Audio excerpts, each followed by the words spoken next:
हम आंखों से देखते हैं, कान से सुनते हैं, मुंह से खाते हैं, नाक से सांस लेते हैं। जैसे हमारे शरीर में हर सिस्टम का काम तय है, बिल्कुल वैसे ही हमारे लोकतंत्र में हर आंख, कान, नाक, मुंह की जिम्मेदारियां तय हैं। जहां विधायिका, कार्यपालिका, न्यायपालिका सबकी अपनी अपनी जिम्मेदारी है। लेकिन मध्य प्रदेश में चलते बुलडोजर और खरगोन में दंगों के बाद हो रही कार्रवाई के बाद विपक्ष ने सवाल उठाया, पूछा कि क्या सिस्टम ही अब कोर्ट बन गया है और बुलडोजर ही अब जज बन गया है।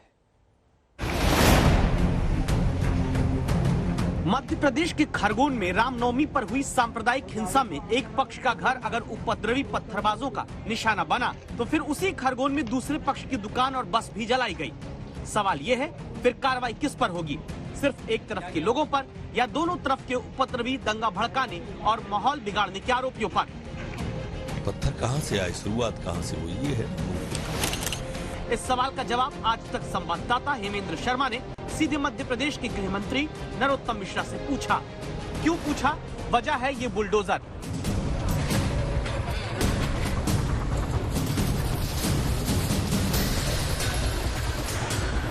खरगोन में रामनवमी पर बिगड़े माहौल के 24 घंटे के भीतर प्रशासन ने बुलडोजर चलाना शुरू कर दिया।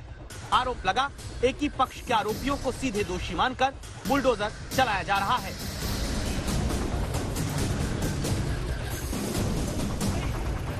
जहां आरोप लगा कि सिर्फ एक पक्ष से जुड़े दंगे के आरोपियों पर ही चुनकर कार्रवाई की जाने लगी, इसीलिए सवाल सीधे गृह मंत्री से किया गया। सवाल ये भी है कि क्या दंगा सिर्फ एक तरफ के लोग करते हैं कि दंगे में दोनों तरफ के लोग हिस्सा लेते हैं? पर प्रारंभ कौन करता है, बचाव में कौन करता है, दो अलग अलग बातें हैं। पत्थर कहां से आए, शुरुआत कहां से हुई, ये है ना मूल बात। ये फैसला अदालत करेगी या फिर गृह मंत्री मध्य प्रदेश के कर देंगे? क्यों? क्या पहले पत्थर चलाने वाला दोषी होगा और उसके बाद पत्थर चलाने वाला निर्दोष? स्वाभाविक रूप से जब पत्थर फेंके, ये फैसला भी अदालत से होगा या फिर गृह मंत्री के ऑफिस से? फिर खरगोन में 10 अप्रैल को चलते पत्थरों को देखिए। ये दो तस्वीरें हैं, इसमें पत्थर चलाने वाले चेहरे दिखते हैं। 10 अप्रैल को इन दोनों वीडियो में नजर आता है कि पत्थर दोनों पक्ष की तरफ से चल रहे हैं। कार्रवाई किस पर होगी, ये कैसे तय होगा? इसीलिए आज तक संवाददाता ने दोबारा ये सवाल किया। जहां से शुरुआत हुई सिर्फ उन्हीं पे कार्रवाई होगी, जो रिएक्ट किए उनके ऊपर कोई कार्रवाई नहीं होगी? क्यों होगी उन पे? अपना बचाव भी नहीं करे आदमी। अगर मान भी ले ये बात, तो क्या इसका फैसला भी घटना के 24 घंटे के भीतर गृह मंत्री नरोत्तम मिश्रा कर देंगे? इसीलिए फिर से वही सवाल पूछना जरूरी हुआ। जहां से शुरुआत हुई सिर्फ उन्हीं पे कार्रवाई होगी, जो रिएक्ट किए उनके ऊपर कोई कार्रवाई नहीं होगी? क्यों होगी उन पे? अपना बचाव भी नहीं करे आदमी। और आप पहले से तैयारी करे बैठे हो, पत्थरों का ढेर लगाए हो, गिट्टियों के ढेर लगाए हो, असला लिए हो, बंदूक लिए हो, रिवाल्वर लिए हो, एसपी को गोली लग रही है, पुलिस वालों को चोटें लग रही हैं, टीआई घायल है, कांस्टेबल घायल है, ये क्या है? तो सुनिए, ये क्या है? गृह मंत्री कहते हैं दूसरे पक्ष ने पत्थर चलाया तो कार्रवाई नहीं होगी क्योंकि वो पत्थर बचाव में चला। तो गृह मंत्री मध्य प्रदेश के ये बताएं, क्या दंगा भड़काने और दंगे में दूसरी तरफ से पत्थर चलाने वालों को अलग अलग कानून के चश्मे से देखा जाएगा?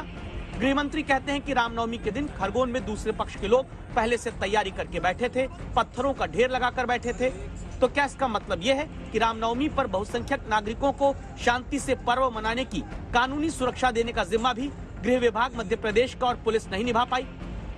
गृह मंत्री नरोत्तम मिश्रा को अगर हिंसा के बाद कुछ घंटे में ये पता चल जाता है कि हमलावर पहले से असलहा लिए, बंदूक लिए, रिवॉल्वर लिए थे, तो फिर क्या इसका सीधा सा मतलब ये नहीं कि अतिक्रमण किए हुए लोग पत्थर बटोरकर, असलहा लेकर, बंदूक लेकर, रिवॉल्वर लेकर पहले से तैयारी करके बैठ जाते हैं, लेकिन local intelligence, state intelligence, local थाना, SP, commissioner, IG, DIG, DGP किसी को हवा तक नहीं थी? गृह मंत्री का ये कहना रहा है कि ये पहले से प्लान्ड था, पत्थर इकट्ठे किए गए थे। तो इनकी पुलिस क्या कर रही थी, इनका इंटेलिजेंस क्या कर रहा था? ये तो सरकार का, पुलिस का इंटेलिजेंस का फेलियर है कि आप इस चीजों को पता नहीं कर पाए। क्या इसी कारण बुलडोजर तेजी से चलता है क्योंकि पहले कानून व्यवस्था अपनी जिम्मेदारी तेजी से नहीं निभा पाई? इसीलिए जरूरी है कि आग सांप्रदायिक तनाव की लगती है तो धुआं सिर्फ एक पक्ष का न देखा जाए। आरोपी जो भी हो, सख्त से सख्त कार्रवाई हर पक्ष के आरोपी पर की जाए। फैसला अदालत करे, विधायिका और कार्यपालिका ही न्यायपालिका न बने। हेमेंद्र शर्मा, भोपाल आज तक।